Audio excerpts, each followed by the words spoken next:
Now, before you think I'm painting all women with the same brush, let's pump the brakes. Not every gal on a dating app is out to scam or use ya. Many are legit looking for love, just like you.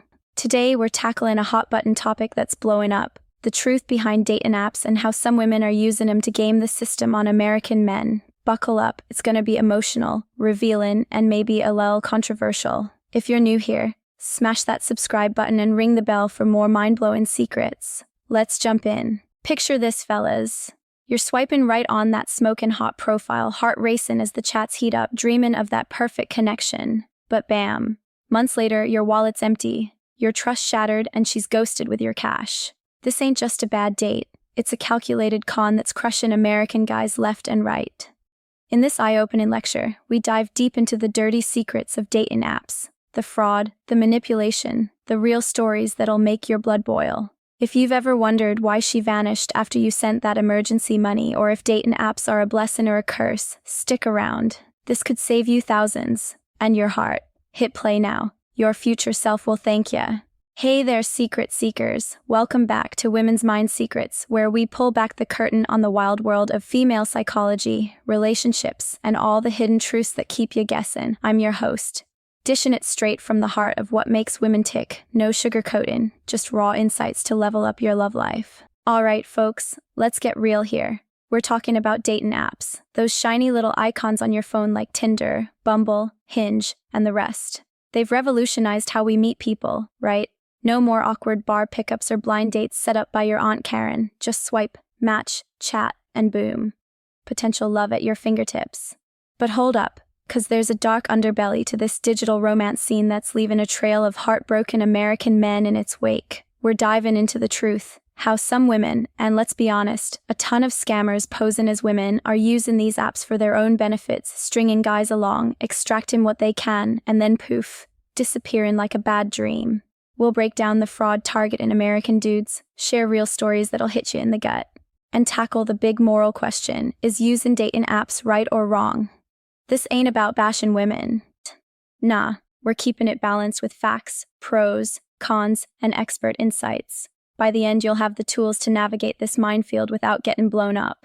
First off, let's set the stage with some cold, hard facts. Dating apps are massive in the US. Over 30% of adults have used them at some point, according to Pew Research. That's millions of folks hoping for love, but also millions at risk. The FBI reports that romance scams alone cost Americans a staggering $1 billion in 2023, and it's only climbing. Who are the victims? Mostly men over 40, often divorced or lonely, looking for that second chance. And the perps? Well, a lot of them ain't even real women. We're talking organized crime rings from places like Nigeria, Ghana, or Eastern Europe, where dudes sit behind keyboards pretending to be gorgeous gals. They create fake profiles with stolen pics, sometimes using AI to generate perfect-looking women that don't even exist. These scammers target American men 'cause, let's face it, we're seen as having deep pockets and big hearts. But it ain't just foreign fraudsters. There are real women out there using dating apps for benefits, without the intent of a genuine relationship. Think about it. Free dinners, gifts, emotional support, even financial help, all without committing. It's called foodie calls, or transactional dating, where some ladies swipe for perks, not partners. A study from Psychology Today points out that online dating can amplify superficial motives, leading to more exploitation. And yeah, it's often American men getting played 'cause our culture pushes guys to be providers, paying for dates and showing generosity. Women might chat you up, build that emotional bond, get what they need, maybe help with bills, a vacation, or just ego boosts, and then bail when things get serious. Is this fraud? Legally, not always, but emotionally, it's a gut punch. But the system is rigged to make exploitation easy. Profiles are anonymous, verification is spotty, and algorithms push hot pics over real connections. The FTC warns that scammers start with flattery, build trust fast, and then hit you with sob stories. My car's broken, I need surgery, or the classic, I'm stranded abroad. They avoid meeting in person, always have excuses, and push for money via wire transfers or crypto. Red flags galore. Let's dive deeper into how this fraud works specifically on American men. Scammers know our weak spots. American guys are often portrayed as chivalrous, successful, and willing to help a damsel in distress. They tailor profiles to match beautiful, vulnerable women from overseas or small towns claiming to be nurses, models, or widows. Social media ties into Instagram DMs or Facebook messages leading back to dating apps. Once hooked, they isolate you from friends and family, making you doubt anyone who warns you. It's psychological warfare, dude. The FBI calls it confidence schemes, where they gain your trust to drain your bank account.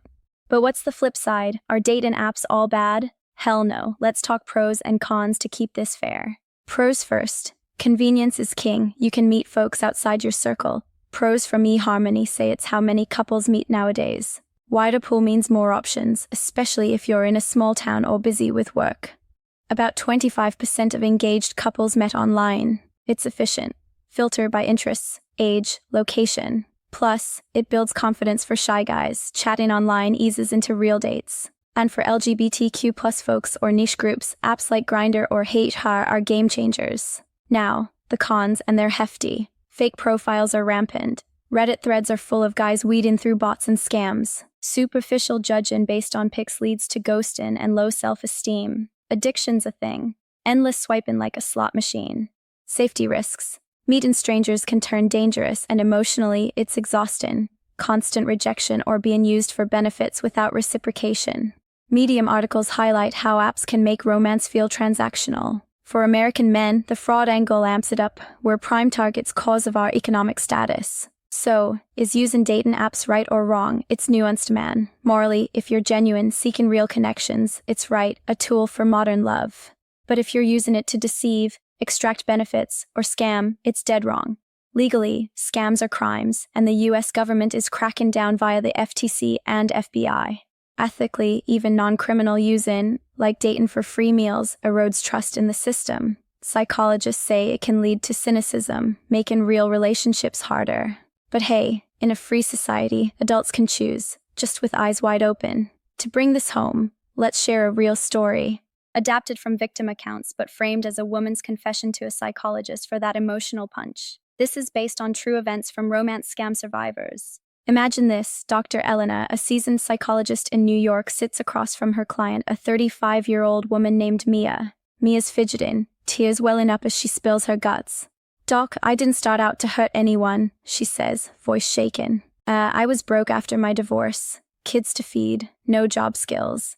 I downloaded Tinder thinking I'd find a nice guy. But then I matched with this American exec, Mark. He was sweet, lonely, sent gifts right away, flowers, then money for bills. I told myself it was okay. He offered. But deep down, I knew I wasn't into him long term. Mia pauses, wiping her eyes. It escalated. I'd make up stories. Sick mom, car trouble, and he'd wire cash. Thousands. Doc. I used it for my family, felt guilty but justified it. Men have used women forever, I'd think. But one day he wanted to meet. I ghosted him. Later, I heard he was devastated. Lost his savings. Now I'm here 'cause the guilt's eaten me alive. Am I a monster? Dr. Elena leans in. Mia, this is exploitation born from desperation, but it's wrong. It destroys trust. This story echoes real victims like Georgina, who lost everything to a fake romance, but flipped to show the perpetrator's side. Rare, but powerful. It highlights how economic pressure can push women into bad choices, but ultimately, it's fraud. Expanding on this, let's explore why women might do this. Psychology plays a big role. Some gals use apps for validation. Likes and matches boost self-esteem in a looks-obsessed world. Others see it as empowerment, flipping traditional gender roles where men pay, but when it crosses into deceit, it's problematic. Experts from Norton list common lies. I'm in the military. I'm an oil rig worker. But for real women, it's subtler. I'm not ready for serious after taking benefits. American men, raised to be providers, fall harder. To protect yourself, American bros, here's the playbook. First, verify profiles. Reverse image search pics on Google. If they avoid video calls or meeting, red flag. Never send money, especially via untraceable methods. The Secret Service says romance scams exploit trust, so build it slow. Use apps with strong verification like Bumble's photo checks. And talk to friends. Don't keep it secret.